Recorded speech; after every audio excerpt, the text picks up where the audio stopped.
Vamos a empezar con Génesis 3, versículos 14 y 15. Nos vamos a situar, tiene que ver en el momento del jardín del Edén. Algo aconteció allí, fue la entrada del pecado. Satanás hizo sucumbir a Adán y Eva. ¿Y qué sucede entonces? Y Jehová Dios dijo a la serpiente: por cuanto esto hiciste, maldita serás entre todas las bestias y entre todos los animales del campo. Sobre tu pecho andarás y polvo comerás todos los días de tu vida. Y en ese contexto aparece esto: y pondré enemistad entre ti y la mujer, y entre tu simiente y la simiente suya. Esta te herirá en la cabeza, y tú le herirás en el calcañar. ¿Qué tiene que ver esto con la preexistencia de Cristo? Pues evidentemente aquí ya vemos que se habla de la primera gran promesa para el ser humano. ¿Y en qué consistía? ¿En que había la entrada del pecado? Sí, pero eso iba a quedar así por siempre, en desgracia absoluta, de mal en peor. Habría una solución. Aparecería alguien como la simiente de la mujer, de Eva, alguien en plan linaje humano. Y es una promesa, la promesa que consigue hacernos a nosotros introducir en el plan de salvación de Dios. Cristo vendría a derrotar a Satanás. Pero fijaos, cuando aquí se habla, dice, Jehová Dios dijo a la serpiente. ¿Quién era la parte de la divinidad que se encontraba siempre con Adán y Eva? ¿Era Dios Padre? ¿Quién iba cada sábado a reunirse con Adán y Eva? Era el mismo Jesús antes de encarnarse. Por tanto, estas palabras ya vemos de quién proceden. Ya vimos también en los temas de la paz de Dios como el famoso yo soy, que aparece tantas veces en el Antiguo Testamento, el mismo Jesús se apropió de esas palabras poniendo ese título divino, el eterno, sobre él mismo. Por tanto, aquí hacía referencia sobre él mismo. Él ya estaba y él aparecería en la tierra. Este ya es un claro mensaje de salvación para todo el mundo. Pero sigamos avanzando, porque aquí vamos a encontrar un texto que nos va a dejar un poco perplejos. El Salmo 40. Seguramente en vuestras Biblias aparece esto que veis aquí. Versículos del 6 al 8. Principalmente nos centramos en el 6. Sacrificio y ofrenda no te agrada. Has abierto mis oídos. Holocausto y expiación no has demandado. Pero sigue añadiendo. Entonces dije, he aquí vengo, en el rollo del libro está escrito de mí. El hacer tu voluntad, Dios mío, me ha agradado, y tu ley está en medio de mi corazón. Claro, esto es un salmo, escrito por un hombre, pero ¿hace referencia a qué? ¿A un hombre cualquiera? ¿Quién se apropió de estas palabras y se las aplicó a él mismo? Pues el mismísimo Jesús. Cuando se levanta en la sinagoga, lee y dice esto y otras cosas. Bueno, pues centrémonos ahora en el versículo 6, porque diréis, bueno, esto está muy bien, podía hacer referencia en que él aparecería, pero ¿cómo aparecería? ¿Vendría como un humano cualquiera? ¿O sería algo distinto? ¿Sería un ser espiritual solo? ¿Tendría materia? ¿Tendría inclinación al pecado o no? Lo iremos viendo. Vamos a centrarnos precisamente en el versículo 6 que nos dice, sacrificio y ofrenda no te agrada. Cuando tantas personas curiosamente dicen, que Dios tan sanguinario que solo quiere sacrificios y muertes. No, esto no le agrada a Dios. Él estableció un sistema ceremonial sobre la muerte de ciertos animales porque iban a simbolizar lo que él tendría que pasar por el ser humano. Animales inocentes muriendo, y que iban a simbolizar al mismo Cristo siendo inocente, pagando por la culpa de los pecadores. Pero fijaos en ese contexto que añade, has abierto mis oídos, holocausto y expiación no has demandado, has abierto mis oídos. Claro, dices, has abierto mis oídos, ¿qué quiere decir? Evidentemente enseguida entendemos que abrir los oídos, ¿qué te va a representar? Pues que podrás escuchar bien ¿Y qué vas a escuchar bien? Ya vemos que está en un contexto de estar en contacto con Dios. Por tanto, estarás abriendo tus oídos a la palabra de Dios. ¿Pero es solo esto?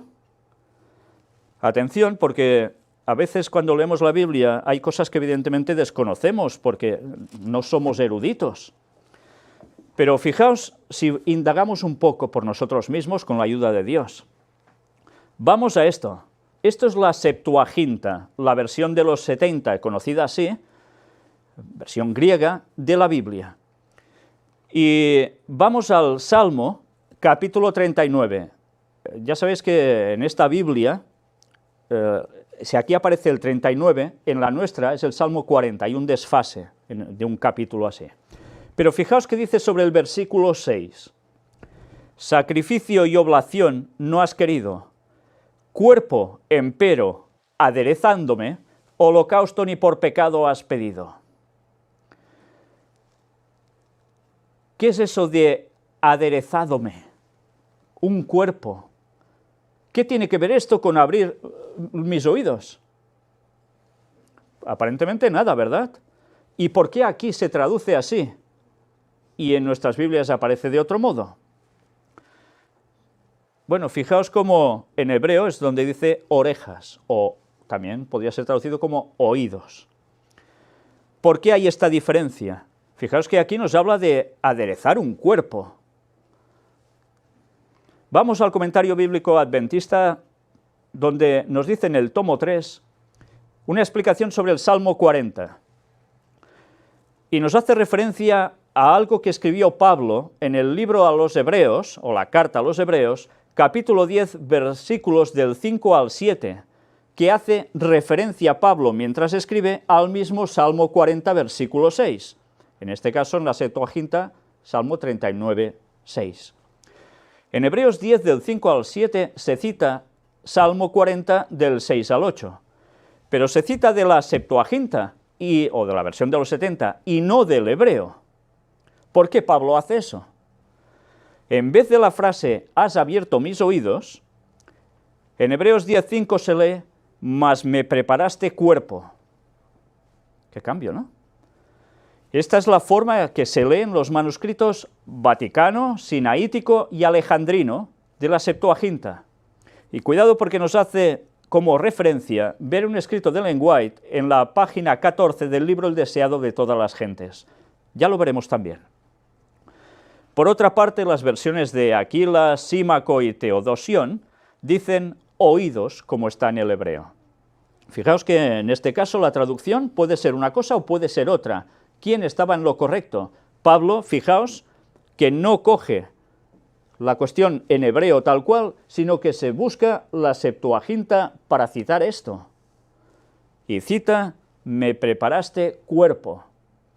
Claro, si cogemos me preparaste cuerpo, ¿qué quiere decir esto? ¿Aplicado a quién? ¿A un discípulo? ¿A Pablo? Al mismo Jesús.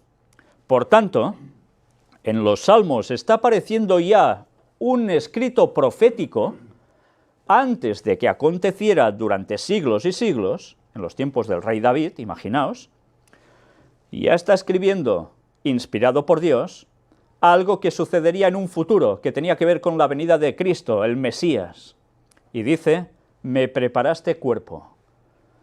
Por tanto, ¿qué cuerpo tenía Cristo antes de venir a la tierra? Démonos cuenta cómo aquí ya se hace un matiz. ¿Cristo qué era? ¿Un ser espiritual o un ser carnal totalmente como nosotros? De la misma materia. Evidentemente no era como nosotros en el cielo. Pero Él se encarnó.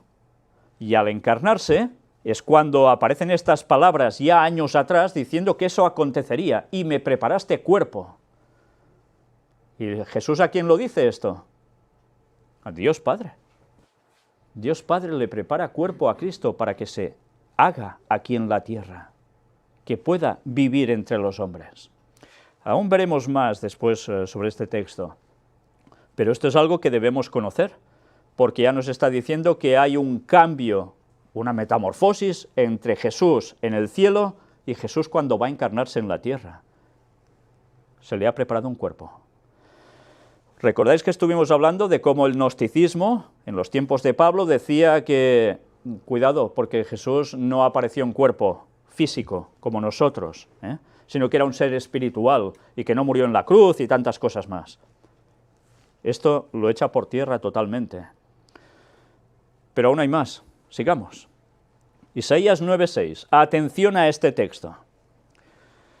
Porque un niño nos es nacido, hijo nos es dado, y el principado sobre su hombro, y se llamará su nombre admirable, consejero, Dios fuerte, Padre eterno, príncipe de paz. ¿De quién está hablando aquí? Está hablando el profeta Isaías bastantes años antes de que apareciese el Mesías. ¿Y qué está diciendo sobre ese niño que es la promesa, que aparecería un niño que sería el Mesías? ¿Qué títulos le da? Atención a esto, porque con solo este texto, los testigos de Jehová se quedan sin argumentos.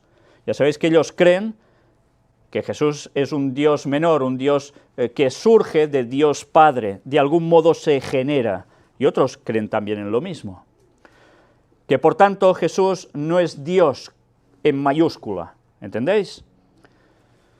Porque un niño nos es nacido, y aún no había nacido Jesús, faltaban años. Hijo nos es dado, y el principado sobre su hombro. ¿Qué es el principado? Ya sabemos lo que hace un príncipe, ¿no? Y se llamará su nombre admirable, consejero, Dios fuerte. Pero mirad ahora el que viene, Padre eterno, príncipe de paz, que nos enlaza ya con todos los temas de la paz de Dios. ¿Padre eterno es Jesús? Pero si siempre decimos que el Padre es el Padre y el Hijo es el Hijo, y ya está. ¿Os dais cuenta cómo comparte exactamente lo mismo con el Padre? Es llamado Padre eterno, no es llamado Hijo eterno, Padre eterno. Pues señores, ya veis, con un solo versículo, la doctrina de cierta iglesia o denominación queda plenamente anulado. Y aún no será el único, veremos otro al final prácticamente. Pero démonos cuenta, el título de Jesús como Dios fuerte, Padre eterno. ¿Jesús era Dios o no? Jesús era Dios igual que el Padre, por eso puede utilizar el término Dios fuerte y Padre eterno. Y príncipe de paz, ¿por qué? Dice que el principado sobre su hombro. ¿Quién era el príncipe de este mundo desde que Adán fracasó? Satanás. ¿Quién va al trono de Dios en los cielos y aparece en el libro de Job capítulo 1 como representante de esta tierra ante los otros representantes de otros mundos? No va Adán. Adán ya estaba muerto. Adán había fracasado. Alguien usurpa su lugar, el príncipe de este mundo. ¿Y quién era? Satanás, que Jesús mismo lo dejó clarísimamente expuesto. Pero aquí alguien ya empieza a cambiar las cosas. Recordemos cómo Jesús también habla sobre ese príncipe de ese mundo que ya no tiene nada en él, porque el auténtico príncipe de este mundo pasaba a ser Cristo, que terminará siendo el Rey plenamente. Bien, pues si solo con esto ya no es para darnos cuenta que Jesús es eterno como el Padre, por eso dice Padre eterno, ¿y la eternidad tiene principio? La eternidad no tiene principio. ¿Vosotros lo entendéis? Yo no. Y quien lo entienda, pues mejor para él, pero no se nos ha revelado cómo es eso. Cómo la eternidad no tiene principio. Es algo que se nos escapa totalmente. Pero de lo que sabemos podemos hablar. Y eso es lo que nos debe fortalecer. Por tanto, Jesús es Padre eterno, desde siempre, sin origen. Sigamos, Isaías 42, versículo 1. He aquí mi siervo, yo le sostendré, mi escogido, en quien mi alma tiene contentamiento. He puesto sobre él mi espíritu, él traerá justicia a las naciones. ¿A quién hace referencia también aquí? Al mismo Jesús. ¿No es Jesús el que iba a traer justicia a las naciones? ¿No es el que terminará imponiendo justicia sí o sí? Pues está haciendo referencia a Jesús. Y dice que puso sobre él su Espíritu, el Espíritu Santo sobre él.